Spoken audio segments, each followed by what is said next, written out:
Ça parle très peu du jeu, il y a quasiment zéro hype et c'est bien dommage.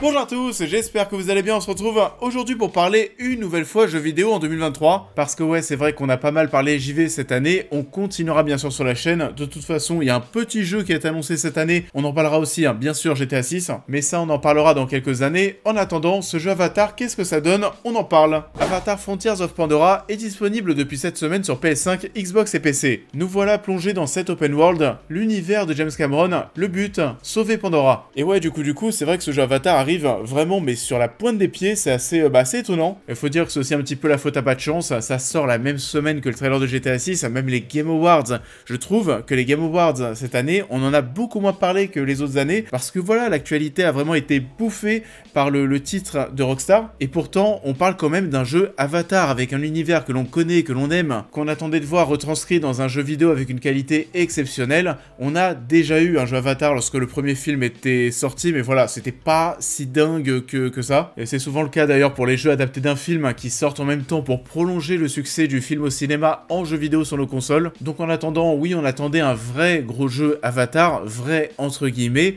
Il est là, mais encore une fois, on en parle très peu. La seconde chose assez étonnante vis-à-vis du fait qu'il n'y a pas de hype, et bah c'est un jeu Ubisoft quand même. Je me souviens d'une époque où tous les jeux Ubisoft faisaient du bruit. Ce n'est pas le cas ici. Alors Ubisoft, ça a un peu perdu, vous savez, ce petit côté label qualité. C'est un peu, voilà, Ubisoft, j'ai l'impression, dans le jeu vidéo, c'est un peu devenu ce qu'est Marvel au cinéma. Et dans l'esprit des gens, bah oui, forcément aujourd'hui, les jeux Ubisoft, comme les films Marvel au cinéma, on a l'impression que ça tourne un petit peu en rond. Malheureusement, le jeu Avatar, et bah oui, il devait sortir il y a un an, c'est un peu suicidaire de le sortir avec du retard, parce que, bah ouais, s'il était sorti en même temps qu'Avatar 2 au cinéma, bah oui, en termes de vente, en termes de communication, ça aurait été bien plus simple. Et ça arrive donc avec un an de retard, il y a très peu de communication. On dirait qu'on a vu qu'au niveau des précommandes, on n'était pas très bien, et on s'est dit, bon allez, ça sert à rien de mettre des tonnes de thunes dans la communication du jeu, ça va pas faire des ventes de dingue, ça sert à rien, c'est pas grave. Et c'est terriblement dommage, parce que oui, ce jeu Avatar, et bah c'était vraiment pas mal. Et je sais pas ce que vous en pensez pour ceux qui l'ont débuté, mais perso, je me suis plutôt bien éclaté, malgré, oui, les défauts, et ça, bah oui, il faut en parler.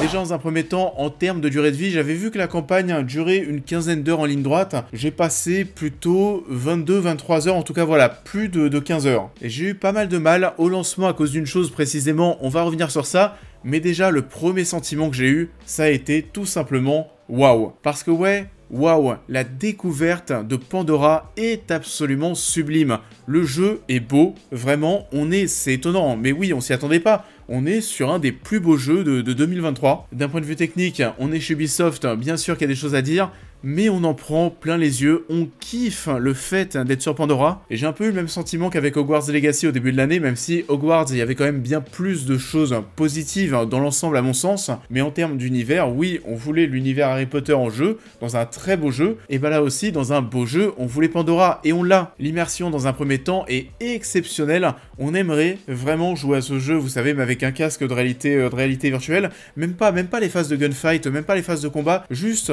mettre un casque, se balader dans Pandora, ça peut être voilà quelque chose qui sort comme un peu le truc qu'on a eu en réalité virtuelle pour Horizon. Voilà, une expérience dans l'univers de Pandora, moi ça me va.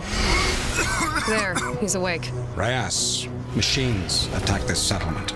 Machines don't attack settlements. Donc ouais, les premières sensations étaient très positives et malheureusement ça va pas forcément durer sur la longueur parce que la magie de Pandora va petit à petit se dissiper parce qu'on en prend tellement plein les yeux au début du jeu. Alors oui, il y a d'autres moments au fur et à mesure de l'histoire qui vont être assez sensationnels de même, mais on va quand même traverser des décors un peu moins sexy, plus sombres, avec un ton plus sérieux en accord avec l'histoire qui devient de plus en plus sérieuse. Donc quand on est en vol, parfois c'est stylé, il y a du soleil, parfois c'est moins ensoleillé, il pleut, il y a de la brume, on voit pas grand chose, c'est pas forcément très beau, et j'ai certainement, oui, commencé à prendre un peu moins de plaisir à parcourir Pandora au bout de la 7ème, la 8ème heure de jeu, à partir du moment aussi où on déclenche le vol. Alors le vol, c'était très bien de le choper parce qu'à pied, voilà, les déplacements à pied au début du jeu, c'était un petit peu long, donc c'était un vrai gros kiff de commencer à voler, sauf qu'à partir de ce moment-là, et ben la map, forcément, dans notre esprit, s'agrandit. On peut aller à tous les endroits, et on se rend compte au final que c'est bien plus vide que ce qu'on pensait au tout départ. L'univers est magnifique, mais c'est pas très riche à Après, c'est toujours mieux de voler que de faire tout à pied, parce que vraiment d'aller à un point A à un point B au tout début du jeu, c'était très très long. Je pense qu'il y a pas mal de joueurs qui vont commencer à s'ennuyer très rapidement, parce que voilà, c'est pas un lancement qui est très punchy. Et je pense aussi qu'il y a une autre chose qui va faire que beaucoup de gens vont avoir du mal, on est très peu guidé dans le jeu. Et ça, même si on prend le mode guidé au lancement, je vous jure, mode guidé, pas tant que ça, hein. Et je pense que c'est un point qui va en faire rager plus d'un. Il y a des moments où même moi j'ai eu du mal et je tournais en rond. En fait, ce qui se passe, c'est qu'on se retrouve assez souvent dans des zones d'enquête et on va nous dire, voilà, il faut retrouver un personnage, on va nous dire, bah le personnage il est en bas de la cascade, derrière une falaise, et ensuite c'est à toi de te démerder. Il n'y a pas forcément, vous savez, un indicateur qui te dit, voilà, précisément où il faut chercher. Alors c'est cool parce que ça va vraiment renforcer l'exploration. Mais par contre, en contrepartie, ouais, tu peux tourner en rond pendant 15-20 minutes, et là, tu commences un petit peu à péter un câble. Et c'est un virage que semble avoir envie de prendre Ubisoft, parce que le prochain Assassin's Creed qui sortira et qui se déroulera au Japon, le Assassin's Creed Red, devrait grosso modo reprendre ce type d'exploration où on n'est pas tenu par la main. Parce que là, vraiment, dans ce jeu Avatar, je pense que pour une personne qui, voilà, achète une PS5, achète Avatar parce que, voilà, il adore l'univers et ça va être peut-être l'un de ses premiers jeux en mode open world, comme ça, et bah, je suis quasi sûr que ce nouveau joueur sera parfois paumé, et ça, c'est bien dommage. The poor child knows nothing of our ways.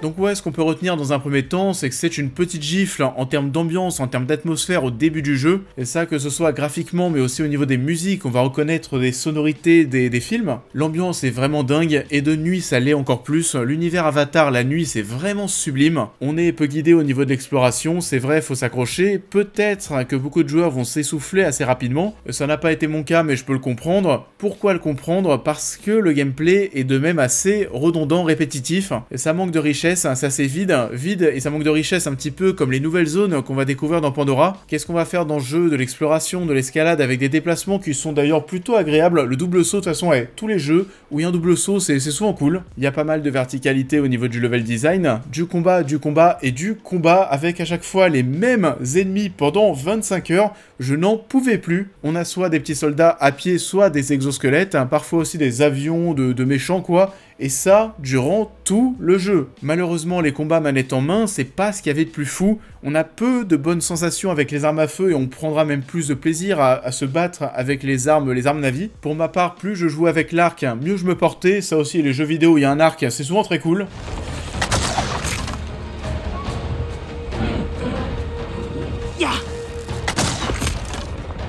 Et j'ai eu par contre beaucoup de mal à jongler entre les armes, à changer d'arme avec la roue des armes qu'on ouvre avec L1, c'était pas très ergonomique à mon sens. Et du coup, quand tu dois changer d'arme durant les phases de combat, c'était assez dérangeant. Les combats se renouvellent donc très peu comme l'expérience globale du jeu, c'est pas les quêtes ou les défis annexes qui vont nous aider à renouveler le tout d'ailleurs. C'est pas ce qu'il y avait de plus intéressant, on a aussi des camps à détruire aux quatre coins de la map. Voilà, c'est un jeu Ubisoft, et ça pour libérer Pandora. Il y a tout ce qu'on connaît déjà pour ce genre de jeu vidéo, arbre de compétences, dimension RPG. Il faut vraiment l'améliorer notre personnage, parce que si on se lance dans une mission de quête principale en ayant un niveau inférieur au niveau qui est recommandé, bah ouais, ça va être chaud. Et du coup, le gameplay qui est pas forcément facile à prendre en main, je vous ai expliqué, avec la roue des armes, le fait de changer d'arme, etc.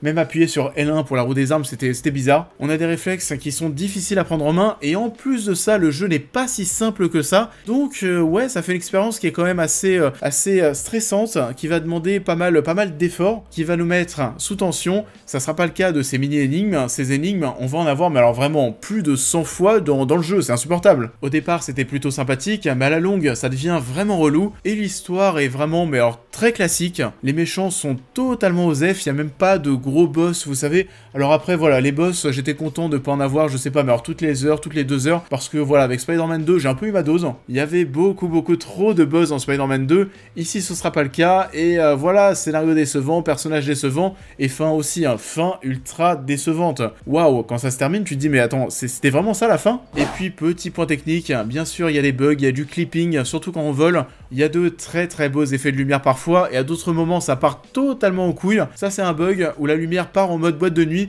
Ça, je l'ai eu, mais alors vraiment plusieurs fois. Les navis sont très bien faits, les visages des humains, les visages des PNJ sont peut-être un petit peu meilleurs que ceux qu'on avait dans Assassin Mirage. Et l'intelligence artificielle est bizarre, très agressive.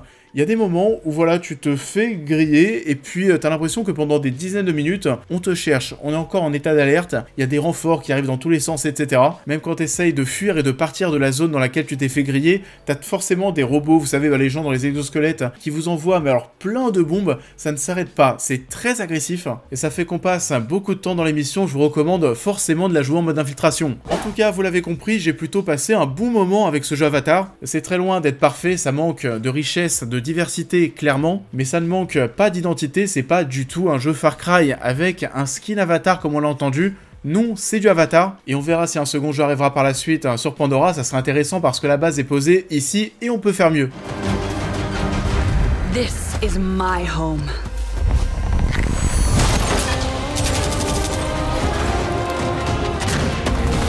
Ça en est tout pour cette vidéo, j'espère qu'elle vous aura plu comme d'habitude, je vous invite à la liker, à la partager, à me dire en commentaire ce que vous avez pensé de l'œuvre en question, à vous abonner, à me suivre sur l'intégralité de mes réseaux pour toutes les news et réactions à l'actualité, mais aussi à devenir membre soutien si vous souhaitez soutenir mon travail. Et on va se retrouver très vite sur la chaîne pour cette prochaine critique. What